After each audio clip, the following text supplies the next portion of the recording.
보자. 운동훈련의 원리. 이거 사실 그거다. 생체 운동생력 1장. 겁나 간단하다, 이거. 근데, 이따 가봅시다. 네. 근력이 뭐야? 근육의 힘. 스트렝스. 우리가 보통 흔히 하는 게 원RM. 원RM. 원, 레피티션, 맥시멀. 그러니까 최대 1회 반복 할 수 있는 무게. 이거 가지고 3대 몇이고가 나오는 거야. 그렇다. 자, 근파워. 파워 하면은 내가 예전에 말했던 게 무조건 시간, 속도가 들어가야 된다. 근력, 거속시 먼저 해야지, 거속시. 네. 초등학교 3학년 때 우리 배웠고. 성력 시간. 자, 근력이 폭발적으로 발휘되는 양상을 근파워라고 하는데, 파워는 힘 곱하기 속도다. 속도는 거리를 시간으로 나눈다. 그러니까 파워는 근력, 힘이 근력이잖아. 속도는 스피드다, 이가. 근력 곱하기 스피드가 파워가 되고, 스피드는 선천적으로 거의 결정이 된대. 만약에 복싱을 한다 쳤을 때 내가 주먹을 뻗어. 근데 이렇게 나가는 이 속도는, 이 스피드는 거의 선천적으로 정해져가지고, 사람들이 트레이닝하고 뭐 이것저것 한다고 해서 달라지지 않는데. 그러면은 재능이다, 그거. 우리가 파워가 증가가 되기 위해서는 근력을 향상시키면 되겠지. 오케이? 그래서 파워를 증가시키기 위해서는 우리는 근력을 향상시켜야 한다. 근데 이 근력은 또 근횡감면적 근육의 굵기랑 정비례하고 플러스로 근신경 반응 속도에 따라서 영향을 받기 때문에 뭐 그런 식으로 하면 된다. 결비대 트레이닝이나 아니면 신경 반응 속도를 빨리 할 수 있게끔 트레이닝 해주면은 파워는 향상이 되겠다. 파워가 필요한 종목이 뭐가 있지? 역도. 장거리 다 필요하지 않나? 어? 스포츠는 다 필요하지 않나? 짧은 시간에 뭔가를 해내는 퍼포먼스. 파워리프팅. 골프. 또 야구. 핸드볼. 그러니까 한 번에 빠르게 뭔가를 해야 되는 것들. 그런 것들이 파워가 필요하다. 자, 근지구력. 반복적으로 발휘할 수 있는 능력. 안경을 안 끼워가지고 안 보인다. 그리고 최대 운동, 그냥 원RM의 75%를 얼마나 반복하느냐가 보통 척도가 된대. 자, 그러면 밑에 1을 2, 3번 해보자. 첫 번째는 원RM이 100이야. 그리고 이 사람이 75kg, 만약 벤치프레스 졌을 때 75kg를 10개 했어. 자, 2번 사람은 원RM 200인 사람이야. 150kg를 8개 했어. 3번은 원RM 150인데 105kg를 9개 했어. 누가 제일 근지구력이 좋을까? 150? 75. 1번, 2번, 3번. 1번. 1번 손. 내리고 2번 손. 3번? 1번. 나 1번. 오케이. 자, 1번이다. 왜? 반복할 그냥 수 원RM의 75%인데 10번 했고 얘는 8번 했고 9번 했어. 그러니까 1번이 돼. 오케이? 우리가 지구력이라고 하면은 너무 저중량으로 30번, 50번, 100번 막 이렇게도 생각을 하잖아. 근데 여기서 생리학 책에서 말하는 거는 보통 측정 평가를 할 때 75% 강도를 몇 번 반복하냐 이렇게 본다고 하니까 너무 가볍게만 생각 안 해도 될 것 같아. 그리고 지구력이라는 게 어떤 상황에서에 대한 지구력, 그러니까 어떤 에너지 대사에 대한 지구력도 다 다르거든. 에너지 대사 과정 총 4개. 첫 번째가 무산소 ATP, PCR. PCR이 첫 번째고, 두 번째가 무산소 해당 과정. 세 번째가, 유산소 해당 과정. 네 번째가. 메타소. 그러면은 각각 종목에 대해서 뭐 PCR은 좀 다른 개념이긴 한데 무산소 해당 과정을 그러니까 무산소 해당 과정 시스템을 규현이는 10초를 끌고 40초를 끌고 하는데 주현이는 50초를 끌고 할 수 있어. 그러면은 주현이는 무산소 해당 과정에 대한 지구력이 더 기능이 좋은 거지. 근데 베타 산화 과정은 규현이는 2시간을 끌고 할 수 있고 주현이는 1시간밖에 못 끌고 와. 그러면은 규환이가 그 부분에 대해서는 지구를 더 긴 거지. 근데 만약에 800m 단거리를 한다. 쳤을 때는 누가 더 유리할까? 800m. 이게 응용이지. 아니, 아니야. 주연이야. 주연쌤, 왜냐 800m. ATP가 들어가 지구력 중. 아니야. 그 말 아니고 800m를 뛰는데 보통 얼마나 걸릴까? 장거리 아니에요 800m는? 장거리를 우리가 그냥 막연하게 생각하는 지금 감으로 얘기하고 있는 1분 거거든. 30분. 보통 한 2분 전후로 생각하면 되거든. 근데 베타 산화 과정이라는 거는 엄청 롱타임이란 말이야. 마라톤 같은 거. 그러면은 800m가 거의 보통 우리가 볼 때는 무산소 해당 과정의 거의 끄트머리 수준으로 봐. 그래서 800m면은 PCR이 아니라 무산소 해당 과정을 얼마나 쓰는지를 보는 게 800m거든. 그러니까 아까 글을 봤을 때 무산소 해당 과정의 기능이 주현이가 더 좋다 했으니까 800m에서는 유리한 게 주현이가 되고 마라톤에서는 유리한 게 규환이 되고. 오케이? 그래서 근지구력이라고 해서 그냥 막연하게 근지구력. 어떤 에너지 대사 영역에서 더 지구력이 더 누가 더 중요한, 더 기능이 좋은지 또 구분해서 볼 필요가 있다. 자, 유산소성 파워, 유산소 대사 과정을 통해 생성되는 에너지의 효율. 아까 말한 그거네. 무산소성 파워, 무산소 대사 과정을 통해 생성되는 에너지 효율. 그거다. 자, 옆에 이거 VO2 max 이거는 내가 그거다. 복사 붙여넣기 잘못한 거. 자, 그리고 트레이닝의 일반적인 원칙. 이게 생체 1장에서는 한 8가지 정도 나오는데 여기는 조금 다르더라고. 하나씩 보자. 개별성, 운동 시의 반응 능력의 차이. 자, 밑에 적혀있는 게 모든 개인에게 동일한 수준의 개선 효과를 기대해서는 안 된다. 무슨 말이냐면은 회원님들 운동할 때 데드리프트 막 10개 해. 10개 하고 식당 닫고야 이렇게 하루 아침, 점심, 저녁으로 똑같은 양으로 먹어. 근데 나는 살이 안 빠지는데 옆에 있는 회원님은 살이 더 잘 빠진 것 같아서 물어보니까 식단 똑같이 하고 운동 프로그램도 똑같대. 그러면 이건 누가 잘못한 거야? 내가 노력 덜 한 거야? 그냥 개별에 대한 차이가 있다. 이게 개별성이야. 그래서 모두 똑같은 운동을 시킨다고 했을 때 그 효과가 똑같이 않을 수 있다. 이게 개별성의 원리. 자, 두 번째 특이성.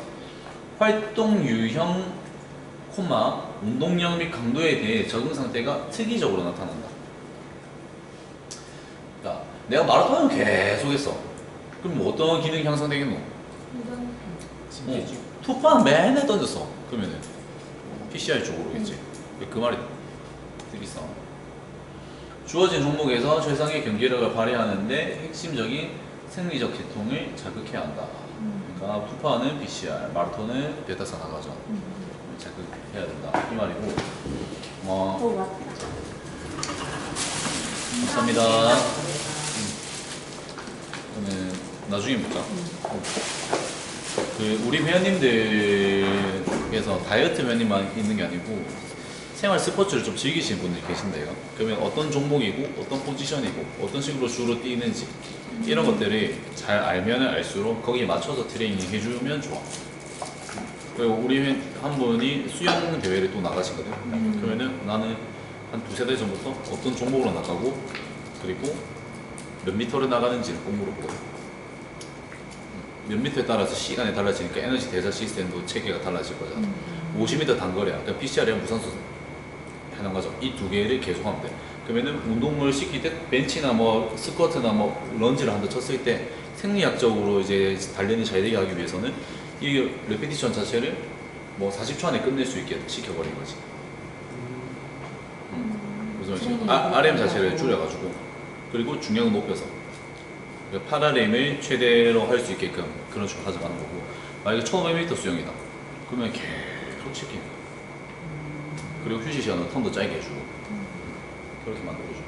그거를 고려를 해서 트레이닝 해주면 좋다. 물론 우리는 선수 트레이닝 지금 막 들어가는 게 아니기 때문에 안 중요하다고 생각할 수도 있지만 이 사람들이 어떤 스포츠를 즐기는지에 따라서 그걸 맞춰주면 신체 기능도 당연히 더 향상이 될 거고 그러면은 생활 스포츠를 즐기러 갔을 때 내 몸이 더 좋아지는 걸 느끼게 될 거고 그럼 만족도가 더 높아지고 그러면 제동력도.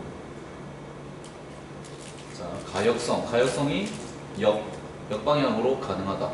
그러니까 사용하지 않으면 잃는다. 뭔지 알지? 점증적 가부하. 평소 수준 이상의 부하가 그 근육에 가해져야 한다. 그래야지 근육력이 형성이 된다. 근데 생체에서는 평소 수준 이상의 부하보다는 평소 수준 초과의 부하라고 쓰거든. 그러니까 초과라고 하는 거는 그날에 포함을 시키냐 못 시키냐거든. 그러니까 내가 100kg를 만약에 밀었다. 100kg를 5개씩 밀었어. 5세트를. 5코보를 했는데 이게 강도를 증가를 시킨 다음에는 101kg 하든지 5개를 하는 걸 6개를 하든지 5세트를 6세트를 하든지 아니면 그 휴식 시간에 1분씩 가져가는 거를 50초를 줄이든지 그렇게 해서 그 밀도를 증가를 시켜야 되거든. 근데 똑같이 계속 매번 해. 그러면은 근력이 또 잃을 수도 있다. 가역생 원리는 그 생체 일장에는 그렇게 적혀있어. 정리되기는. 자, 변화, 주기화. 내가 이것 때문에 조금 반성을 했다. 너무 주기화를 신경을 안 썼던 게 아닌가. 운동 유형, 운동량 및 강도를 중심으로 트레이닝 전체적인 기간 동안에 걸쳐서 하나 또는 그 이상의 변인들을 변화하는 체계적인 과정. 그러니까 주기화가 뭐고 사이클 하는 사이클이 내가 그러면 이런 식으로 만약에 운동을 했다면 나는 최대한 다양하게 그때 많이 바꿔서 근육을 여러 방면으로 괴롭히려고 하거든. 만약에 오늘 휴식을 짧게 하고 강도를 낮췄어. 그러면 그 다음에는 무겁게 하고 휴식을 좀 가져가. 그런 식으로 나는 항상 바꾼단 말이야. 그리고 순서도 만약에 벤치프레스를 먼저 했다면은 그 다음 가슴 운동할 때 벤치프레스를 두 번째 아니 마지막에 넣어. 그런 식으로 항상 이제 그 적응이 안 되게끔 근육이 적응 안 되게끔 만들어내는데 주기화는 좀 놓친 거지.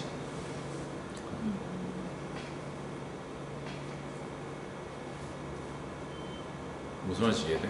중요한 일주일을 그러니까 그거에 대한 개념을 내가 안 잡았었다는 거지. 일주일 주기로 할 수도 있고 2주 주기로 할 수도 있고 한 달 주기로 할 수 있는데 그런 거 전혀 개념 없이 나는 그냥 계속해서 적응 못하게 하는 거에 포커싱이 돼 있었으니까. 그래서 만약에 주기화가 들어간다면은 이번 주는 운동에 만약에 가슴, 어깨, 등, 하체 이렇게 3세션이 들어간다면은 이 세 번은 전부 다 내가 무산소 해당 과정의 적응력을 높여야지 하고 그 다음 세 번째는 이제 뭐 유산소 해당 과정을 높여야지 아니면 2주, 아니면 3주, 1주 이런 주기화가 있어야 되는데 그런 주기화를 내가 고려를 너무 안 했던 거지. 그러니까 나는 이 수업, 그 전 수업, 그 다음 수업 이 정도만 보면서 했거든. 그러니까 엄청 단기적이었던 거지. 그리고 는 중요하잖아. 자, 그리고 트레이닝의 필수상 분석 이것도 우리가 같이 보면 좋을 것 같아가지고 넣었는데 그냥 수업을 할 때 어떤 걸 고려해야 되냐. 첫 번째, 어떤 주된 근육 그룹이 트레이닝을 필요로 하는가.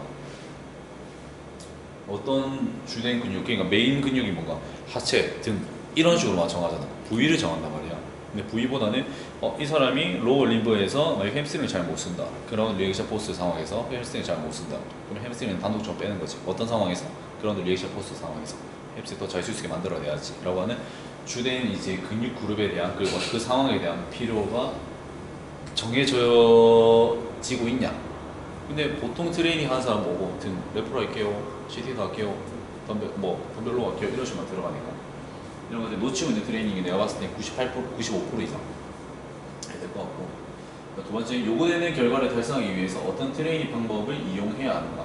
트레이닝 방법을 어떻게 쓰고 있는지, 그리고 어떤 식으로 뭐 구성해가지고 그다음 세트랑 이런 거를 나는 솔직히 잘 신경 못 쓴 것 같거든. 나는 그날 회원님들 컨디션에 맞춰가지고 내가 제공을 해줘야 된다라고 생각하기 때문에 컨디션 안 좋으면 다시 또 낮추고 컨디션 좋으면 좀 올리고 하는데 이건 사실 우리의 어쩔 수 없는 숙명이라고는 생각하지만 그래도 이런 계획들은 세워놔야 된다는 거지.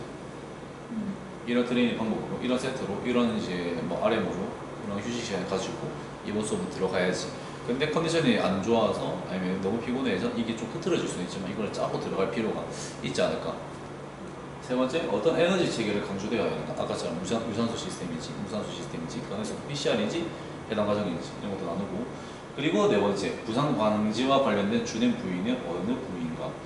사실 우리가 1, 2, 3, 4번 중에서 가장 중요하게 꼽히는 거는 지금 4번인 것 같아.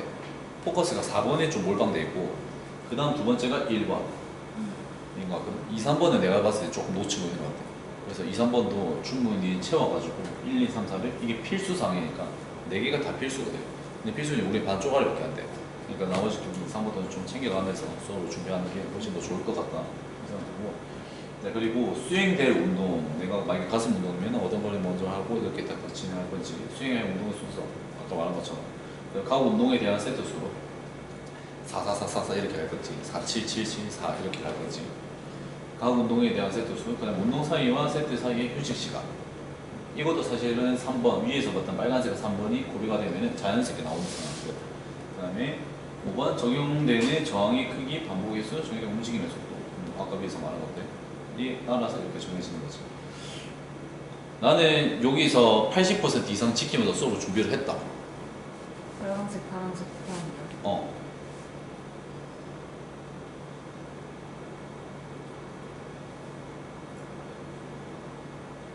그래서 우리가 그러면 난 그냥 이 부분도 보면서 너무 당연한 거고 너무 많이 봐왔던 건데 아 진짜 실제 수업 시간에는 내가 중요하게 생각하는 부분 4번, 1번, 3번 정도까지는 보거든.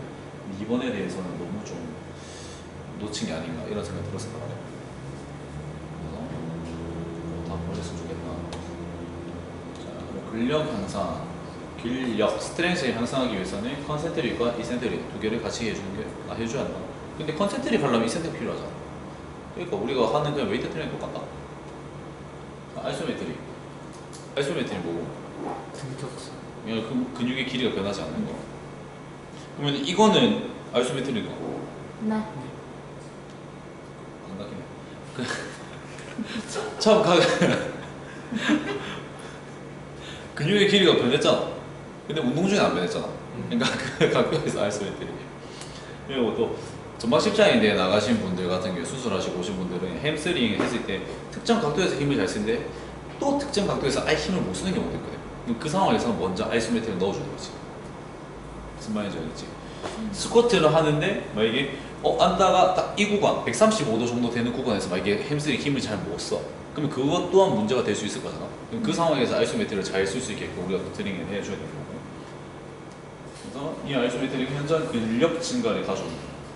근력 증가에 엄청 좋다. 그리고 회복을 촉진하며 근력 상실과 근위축을 감소시킨다. 그래서 옛날에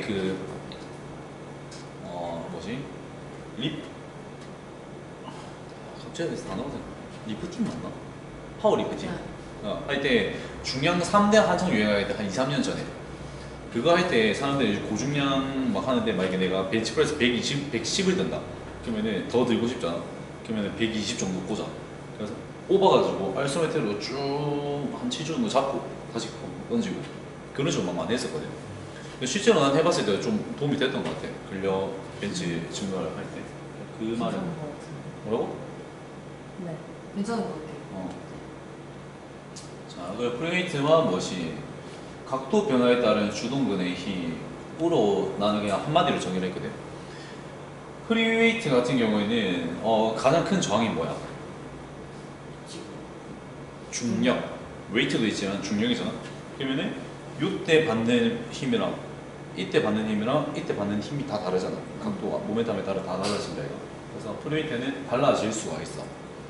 근데 머신 같은 경우에는 이게 이렇게 컬이 된다면은 이 컬 따라서 로드가 계속 걸리게끔 만들어 놓은 게 머신이다 이거. 그러니까 우리가 아무 신경 안 쓰고 머신만 짝짝 당기면 근육이 짝짝 잘 붙는 느낌처럼 맛있다 이거. 근육 머신이 맛있게 나거든. 근데 그게 그런데 여기서 나누는 거는 초보자와 중급자의 경우는 머신 운동을 추천하는. 근데 숙련자나 이제 구급자 같은 경우는 프리웨이트를 좀 권장을 한다. 그렇게 돼 있더라고. 근데 우리 센터는 머신이었기 때문에 초급자도 바로 숙련자 모드로 들어갑니다. 첫 수업 때 바로 데드리프트 들어가고 그렇게 한다. 우리는 그러면 일단 첫 수업 하면 바로 그냥 숙련자, 운동 고수가 되는 거야. 자, 다음 등속성 트레이닝. 속도가 똑같은 거. 동작의 범위 내의 모든 지점에서 근육이 최대로 힘을 발휘할 수 있어요. 이거 사이벡스 해본 사람? 저희 해야죠. 어떻대? 되게 힘들고. 되게 힘들고 겁나 내가 100% 힘을 찬다 이거. 근데 정해진 속도 이상은 절대 안 가. 그냥 진짜 제발 이거는 해봐야. 이게 온몸 다 묶어놓고 네 익스텐션을 했지? 네, 네. 한번 빵 차면 끝쯤 도착한다 이거. 다시 내려가야 돼. 그때 이것도 100% 힘으로 해야 돼. 100% 차고 계속 이거 반복을 해. 다 털려. 근데 이게 제한에 또 효과 좋다. 플라이오메트릭 스로 적더라고. 원래 플라이오메트릭 이렇게 말하는데 낮으면 그렇게 돼 있다. 그리고 이 그림들은 좀 낮으면서 딴 거고. 신전 단축 중 신전을 해가지고 이 에너지를 저장한 다음에 단축을 시킨다. 그러니까 이 정의거든. 그래서 얘네들이 표현을 하기로는 스피드 속도와 근력 트레이닝의 공백을 연결하는 방법이다 라고 나있더라. 웨이트를 하는데 근력을 향상시켜줬는데 이게 좀 속도 우리가 스포츠나 이런 상황으로 나가려면 파워가 좀 필요하대가. 그때 이제 스피드와 근력 트레이닝의 공법 그게 연결다리 역할을 해주는 게 플라이오메트릭이다. 이렇게 설명하고 플라이오메트릭 굉장히 좀 중요하지. 스포츠 즐긴 사람들한테 플라이오메트릭으로 몸을 풀든지 아니 웨이트로 다 조져놓고 근육을 다 털리게 해놓고 플라이오메트릭 써도 되잖아. 그리고 EMS 이거 우리 쓰는 컴팩스 부동화의 기간 동안 근육 크기 부동화라는 게 뭐냐면은 못 움직이는 거 수술하거나 다쳐가지고 못 움직이는 상황에서 기간 동안 근육 크기와 근력의 손실을 감소시키는 거예요. 그러니까 근육이 잘 안 떨어질 수 있게 정기적 자극을 계속 EMS로 넣어줌으로써 그래서 재활 과정에서 근육 크기와 근력 회복에 사용이 된다. 그래서 이 컴팩스는 또 정기적 자극이 들어가주기 때문에 아까 같은 경우 135대에서 ACL8 환자 그 회원님이 135대 힘을 못 쓴다. 그러면 그 구간에 아이소메트리가 할 때도 EMS 때려가지고 같이 버티게 할 수도 있고 근데 사용할 수 있다. 대표님한테 다 떨려라.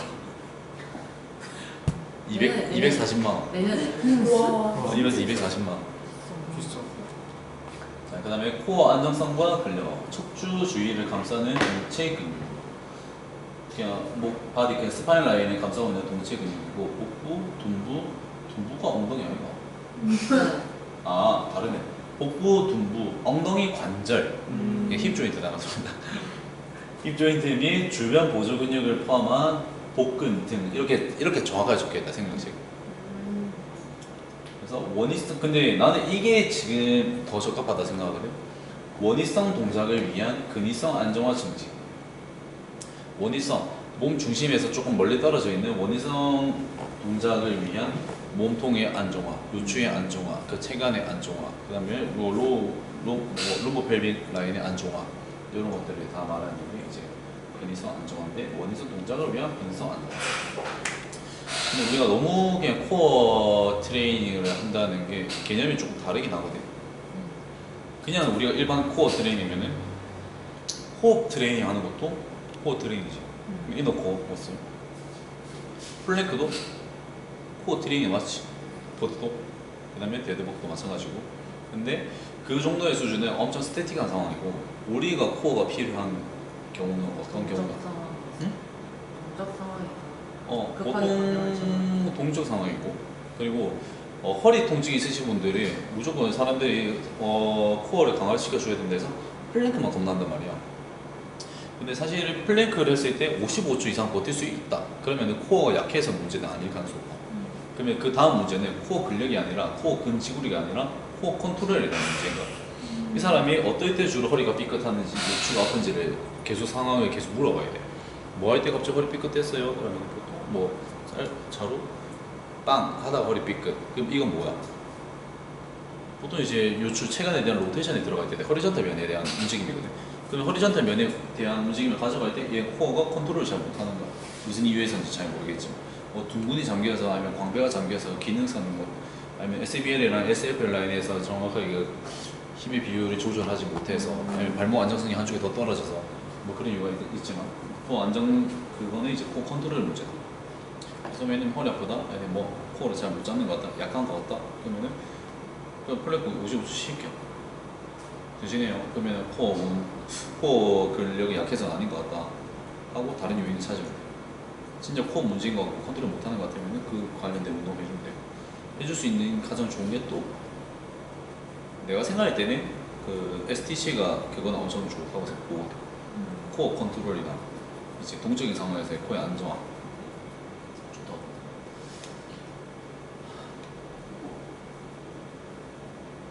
벌써 얘기다. 자, 운동 인터벌의 강도. 인터벌이 뭐지? 심박수 높게 따라. 뛰고 싶어 뛰고 싶어. 그래 맞아. 뛰고 쉬고 다 시키기. 이거 뛰고 쉬고를 하는데 인터벌 할 때도 어떤 목표를 가지느냐에 따라 달라지거든. 내가 만약에 PCR을 향상시키고 싶다면 뛸 때 강도는 90에서 98% 최대 심박수에. 그리고 해당 과정이라면 80에서 95%, 유산소 과정이라면 70에서 80% 생각보다 높지. 이건 인터벌, 신체 기능을 향상시키기 위한 인터벌. 근데 우리가 다이어트 할 때 체지방이 잘 빠지는 적정 강도는 몇 프로였지? 한 40에서 60? 30에서 60이었거든. 30에서 60. 왜냐면 그때 내가 30에서 50%라는 논문도 있었고, 50%라는 논문도 있었고, 40에서 60%라는 논문도 있었고, 60%라는 논문도 있어가지고 그냥 그 몽땅을 해가지고 30에서 60% 대정이 된대. 근데 생각보다 에어로빅 상황에서 막 인터벌 에어로빅 기능을 향상시키기 위해서는 75에서 85%까지 생각보다 좀 높다. 인터벌의 거리. 어떤 종목을 하느냐에 따라서 거리가 또 달라지겠지. 축구나 농구 같은 경우는 축구는 사실은 뭐 손흥민 80m 전력 질주해가 드리블 해가지고 골로 넣긴 하지만 사실은 드리블 칠 때 그렇게 길진 않거든. 포지션마다 좀 다르고 농구 같은 경우도 그렇게 대시가 엄청 길진 않아. 그러면은 그거를 고려해가지고 20m로 설정할 수도 있고 50m로 설정할 수도 있고. 근데 마라톤 같은 경우는 트랙 뭐 한 방 400m 이렇게 설정해버린 거지. 그래서 어떤 기능을 향상시키고 싶은지에 따라서 이게 달라져야 된다. 100m. 그 트레이닝 반복 횟수와 세트. 당연히 고강도일 경우, 고강도는 짧을 거고, 저강도는 길 거고, 그렇죠? 그래서 거리와 지속 시간이 길어지면은, 운동하는 시간이 길어지면은 반복 횟수와 세트 수는 감소를 한다.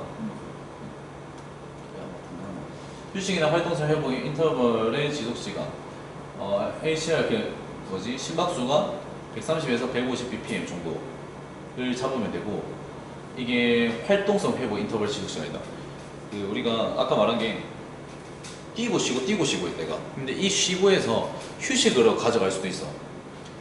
100m 전력 질주를 했다? 그러면은 쉴 수도 있어. 근데 200m를 80% 강도로 달렸다? 그러면은 조금 활동성 회복이라 해서 좀 산보, 좀 가볍게 뛰면서 휴식을 할 수 있거든. 근데 그 휴식을 할 때에 심박수가 130에서 150 정도 유지가 되는 게 좋다 이 말이야. 몇 세까지? 30세까지는 그래. 근데 30세 이상의 경우 이거는 만나이다. 그럼 내 같은 경우는 딱 그냥 130, 150. 만약에 내년이 돼. 내년이 되면은 129에서 149. 그래서 일시 감소가 한다. 왜 근데? 뭔가 비슷하다는 느낌이. 뭐 어차피 근데 일식 빠져봤자 비슷하잖아. 비싸긴 비싸지. 근데 45세. 우리가 매년 회원님을 똑같이 계속 트레이닝을 모르겠는데 똑같이 인터벌 하고 싶은데 2대1 수업이요. 한 분은 30이고 한 분은 아버님이셔가 60세야. 그러면 이거 두 개를 강도를 할 수 없다는 거지. 이런 식으로. 그걸 좀 고려를 해야 된다. 또 하나 더는 그러니까 이거는 전력 질주 100m 전력 질주 했으면 회복 인터벌 강도가 낮아진다.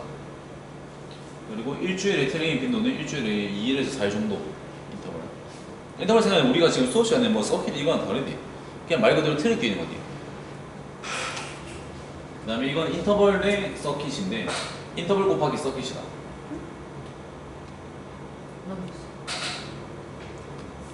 그러니까 인터벌 곱하기 서킷인데 서킷 운동이라고 하면 우리 생각했을 때 그냥 뭐 벤치프레스, 데드리프트, 스쿼트, 러치자 할 수 있는 방법 다양한데 벤치프레스를 하고 데드리프트 넘어가기까지 인터벌로 대시를 한다든지 산보를 한다든지 그런 식으로 서킷 트레이닝이라고 하는 근력 운동이 여러 가지 있는데 이 사이사이에 계속 인터벌 또 넣어주는 거야. 그래서 미쳐나야 되겠지. 그런 게 이제 뭐 크로스핏이 그런 식으로 만들어진 거일 수도 있고 정확한 건 모르겠다. 일단 내가 봤을 때 제일 중요한 거는 아까 봤던 필수사항. 다른 것들은 사실 너무 쉬웠고 근데 이건 너무 쉬웠는데 놓쳤던 거. 그러면 스피드는 선천적으로 스피드 트레이닝 하는 거 스피드 너무 빨리 하시나요? 어디지? 아니라니까? 트레이닝을 해도 달라지지 않아 스피드는. 하나도요? 근데 조금은 달라질 텐데. 네가 말하는 거는 파워겠지. 100m 달리기를 한다면 스피드가 빠른 건 파워가 좋은 거. 파워가 좋은 거잖아. 그러면 근력을 올리면 파워가 생각하겠나. 그렇지. 올라줄 수 있다는 거지. 근력과 분비는 좀 다르지. 근데 근력이 영향을 주니까 분비되지.